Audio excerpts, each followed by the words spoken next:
limekuwa ni jambo ambalo nafikiri kila mwaka hasa katika mataifa yetu ya Kiafrika limekuwa maeneo mengi likizungumzwa, na ni kweli lina athari zake. Lakini tunamshukuru Mungu hata hivyo kwamba kadiri linavyoendelea kuzungumzwa at least linaanza kuleta matokeo. Mimi nianze na kusema kwamba kwanza tuangalie vitu ambavyo vinaweza vikawa ni source kwa ajili ya hilo jambo. Mojawapo ni mila zetu. Hasa kwenye mataifa yetu ya Kiafrika, mila zimekuwa na mchango mkubwa kwa ajili ya kukandamiza kina mama. Na wale ambao kidogo miaka ya nyuma kama miaka ile ya 70 utagundua kwamba mtoto wa kike ilikuwa ni shida sana kuelimishwa. Ilionekana kama kumwelimisha mtoto wa kike ni kama hasara. Kwanza anaondoka nyumbani, wanaamini kwamba akitoka nyumbani ataolewa, kwa hiyo faida inaweza ikapatikana mtaa mwingine huko anakoenda kule kwenye ile jamii. Kwa hiyo na ukweli ziko familia nyingi ambazo tumekuwa miaka ile tulizoziona walikuwa kabisa hawana mpango wa mtoto wa kike kusomeshwa, na kuna sehemu nyingine watoto wa kike walifanya vizuri, lakini unakuta kabisa ya kwamba wazazi hawakuwa na hiyo nia. Na hata hivi karibuni niliwahi kushuhudia familia moja, mama mmoja akilalamika akisema mume wangu hataki mtoto wa kike afundishwe. Kwa hiyo ile familia mama ndiye anahangaika kutafuta fedha kwa ajili ya kumsomesha mtoto wa kike, na amefanya vyema, lakini baba kwa ajili ya mtoto wa kiume yuko anahangaika anapambana ili mtoto asome. Kwa hiyo unaona bado kuna masalia hayo ambayo bado yanasumbua katika jamii yetu, japokuwa yanaendelea kuishia, lakini kuna maeneo mengine mpaka leo naona wanaume kumjali sana mtoto wa kike inakuwa ni shida. Na eneo lingine ambalo pia lina mchango wakati mwingine baadhi ya dini pia. Baadhi ya dini zingine pia ukijaribu kufuatilia haki za kina mama inaonekana kama ni mtu ambaye labda ni namba 2 fulani hivi, ni tofauti na mwanaume. Lakini kadri tunavyoendelea kuzungumzwa na kama hivi, na hisi watu wanaendelea kubadilika, na watu na imani watafikia mahali pazuri kuona kwamba kina mama hawa wana mchango mkubwa. Na sasa tunaweza tukafanya nini sasa ili angalau kuliondoa hili ambalo limekuwa ni kadhia kwa ajili ya mataifa yetu?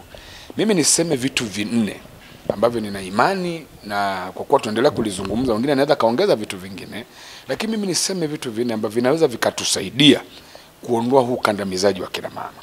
Jambo la kwanza ni kuwatambua, la kuwafahamu ni akina nani, wana mchango gani, kwa sababu inawezekana ukandamizaji huu ni kutokuwafahamu. Ukimfahamu mtu thamani wake, unaweza usimtendee vile vilivyokuwa unamtendea. Jambo la kwanza, tukiwafahamu hawa akina mama wana nini na wana mchango gani, inawezekana tukawafanya kuwa ni lulu kulivyo tulikuwa tunawaangalia. Jambo la kwanza kwa mimi ni kuwakumbusha wenzangu, hayo inawezekana waelewe, lakini wakina mama ni watu wenye huruma. Kwa hiyo tukiwagundua ya kwamba ni watu wenye huruma, na kwa huruma hii wakati mwingine mtoto wa kike anaposomeshwa amekuwa na mrejesho mzuri sana kwa wazazi kuliko hata wa kiume. Ni mara nyingi sana kwenye hizi mila zetu, ndugu mtangazaji, ukisikia kwamba eti mama au mtoto wa kike anapambana na wazazi wake au kwa kuwaua wazazi wake kwa sababu tu amesikia 1 2 3, ni wenye huruma. Lakini mtoto wa kiume unasikia ameua baba yake kwa sababu tu ameambiwa labda baba yake ni mshirikina. Yaani ile huruma ndani huwa inakosekana. Lakini kwa watoto wa kike na kwa kina mama ni watu wenye huruma, labda kwa sababu ya ile hali ya kuwa wazazi, yale waliopitia kuwaleta watu duniani, inawezekana wakawa na mchango. Kwa hiyo tukigundua kwamba ni watu wenye huruma, tutawawezesha, kwa sababu kesho kutwa sisi wazazi tutahitaji mtu wa kutuhurumia. Unajua malezi haya ni tunapishana vipindi. Kuna kipindi ambacho unakuwa mtoto, kuna mtu anakulea, kuna kipindi unakuwa mtu mzima unajihudumia mwenyewe, lakini kuna kipindi ambacho utahitaji mwingine wa kukusaidia ukiwa kama mtoto lakini mzee. Sasa wakina mama wana mchango mkubwa kwenye hizo dhama za sisi tunapokuwa wazee sana na watu kutafuta watu wa kutusaidia. Ni mara nyingi sana ukaona mtu baba amekuwa mtu mzima, hawezi kujihudumia, ukakuta mtoto wa kiume yuko hapo anamsafisha anampeleka chooni, ni mara chache. Lakini unakuta mtoto wa kike ndio mwenye jukumu hilo kwa ajili ya kumsaidia mzazi wake kwamba sasa baba hajiwezi, mama hajiwezi, nitamhudumia. Sasa tukilijua hilo kwamba watu hawa ni watu wa muhimu, tutawawezesha leo. Na mojawapo kuwezesha ni kuwezesha katika haki ambazo nawapasa, kama ni elimu na haki zote kwa ajili ya maisha yao. Hilo ni jambo la kwanza ambalo mimi naliona kwamba tukilitambua kwao litatusababisha kuondoa ule ukandamizaji ambao tunaufanya kwao. Jambo la pili ni ule uwezo mkubwa walio nao wa kutenda mambo. Wakina mama baba wengi hawaelewi kwamba wakina mama wana uwezo mkubwa sana wa kufanya mambo. Na mimi nakubaliana asilimia kubwa ya maendeleo yaliyo katika mataifa yetu, mchango mkubwa umetoka kwao. Hebu ashumu tu kwenye taasisi alafu kuse kina mama wasiwepo. Sisi ni wachungaji, wakina mama wakikosekana kanisani kwangu, nikawa na wanaume tupu, hilo kanisa liwezi kwenda. Kabisa kabisa. Kwanza nani atafagia humo kanisani? Nani atapamba hilo kanisa? Nani atachanga michango? Kwa sababu wale kwa ile niliyosema ya kwanza kwamba ni wenye huruma, unaposema jambo linalogusa jamii ni wa kwanza kujitokeza kulishughulikia. Kwa hiyo hata maendeleo ya taifa letu wana mchango mkubwa, na kwanza ni wengi. Wao ndio wengi kwenye taifa hili na ni wengi kwenye kujitoa. Kwa hiyo maendeleo makubwa tunayoona kwenye taifa letu na mataifa yetu wana mchango mkubwa. Sasa kama wana mchango mkubwa wa kuleta maendeleo tunayoona, kwa nini tuwawezeshe? Kwa nini tuwakandamize? Kwa hiyo wakati mwingine tunawakandamiza kwa sababu hatujajua ni akina nani na wana mchango gani ambao wanaweza kutusaidia. Kwa hiyo wana uwezo mkubwa wa kufanya mambo. Na mtu mmoja akasema hivi, ukitaka kufahamu tu bila hata kwenda shule, wewe baba upewe majukumu ya kufanya nyumbani, upewe kazi ya kuchambua mboga, upewe kazi ya kuchochea chungu jikoni, alafu upewe na kazi ya kumlea mtoto. Na kuambia hivi, kimoja wapo kitapata shida.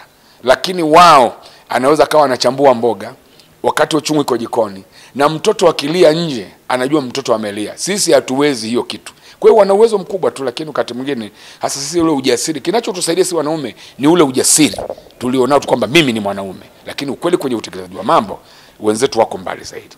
Jambo la tatu ambalo pia tukilifahamu hilo kwamba liko kwa kina mama, inawezekana kabisa tusiwakandamize, ni wepesi wa kuamini. Yaani wachungaji wengi na viongozi wenzangu wa kiimani wanaelewa ya kwamba wao ni wepesi, ni wazuri sana wa kuamini. Kwa hiyo ni wazuri sana katika mambo ya kiimani. Na ndio maana mtu mmoja akasema hivi, tukifika huko mbinguni basi tutawakuta wako wengi kupita sisi, kwa sababu ni wepesi wa kuamini. Japokuwa wana changamoto zao za kukata tamaa haraka, lakini kwa kweli kwenye habari ya kuamini ni wepesi wa kuamini mambo. Nenda kwenye mikutano mikubwa ya Injili, piga mahesabu uone nani wamejaa, wako wengi hapo. Utakuta kina mama wamejaa, wako wengi hapo.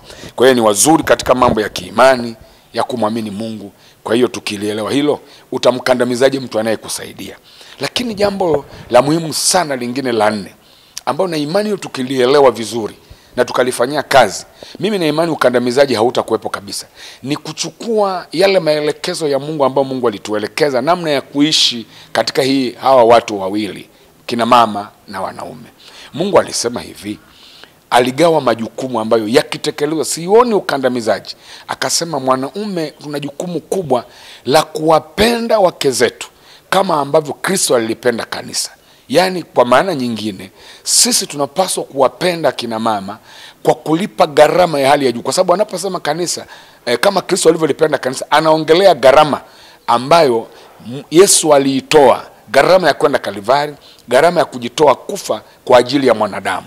Sasa anajaribu kutupa picha hiyo kwamba tunapoamua kuwapenda hawa, tujaribu kuangalia kile ambacho Mungu alikifanya kwa ajili ya mwanadamu, afu tuichukue, tuiadapt, tuilete kwetu. Sasa Mungu anavyotupenda, mbona hajatukandamiza? Kwa hiyo tukiwapenda kwa gharama hizo, kwamba ninampenda kwa kiwango hicho, niko tayari kulipa gharama kwa ajili yake, huwezi kumkandamiza. Kwa sababu utakuwa ni upendo ambao hauna unafiki, ni upendo wa kweli wa kujitoa muhanga. Mtu unayempenda utatamani afanye vizuri. Mtu unayempenda utatamani naye abarikiwe. Mtu unayempenda utatamani naye ainuliwe. Hilo ni eneo ambalo Mungu alitushauri, akatupa hiyo kanuni kwamba tuwapende. Alafu wao wakapewa jukumu la kututii. Sasa tukitumia hiyo kanuni ambayo Mungu ametupa ya kuwapenda kwa kiwango hicho, hakutakuwa na ukandamizaji. Lakini kwa sababu inawezekana tunawapenda kwa ajili ya maslahi yetu mengine, kutufanikishia mambo yetu mengine, na hasa yale ambayo watu wanafikiri mwanamke yupo kwa ajili ya kutimiza mambo ya mapenzi. Hiyo ndio imesababisha anaona akishapata hiyo haja yake, anaona hakuna haja tena ya kumsaidia. Lakini Mungu alituambia tuwapende kama ambavyo Mungu aliwapenda. Kwa hiyo mambo haya 4 mimi ninaona kama yatafanywa kazi, tukiwatambua kwamba ni watu wenye huruma, tukielewa kwamba ni wana mchango mkubwa wa kimaendeleo, hakika tutawezesha. Lakini tukitumia ile kanuni ya kimungu ya kwamba tuwapende kwa kulipa gharama, ukandamizaji utatoka wapi kama nampenda mtu? Lakini ukandamizaji unakuja pale ambapo huyu mtu namtumia kwa ajili ya maslahi fulani, akiisha naona hana haja tena na mimi.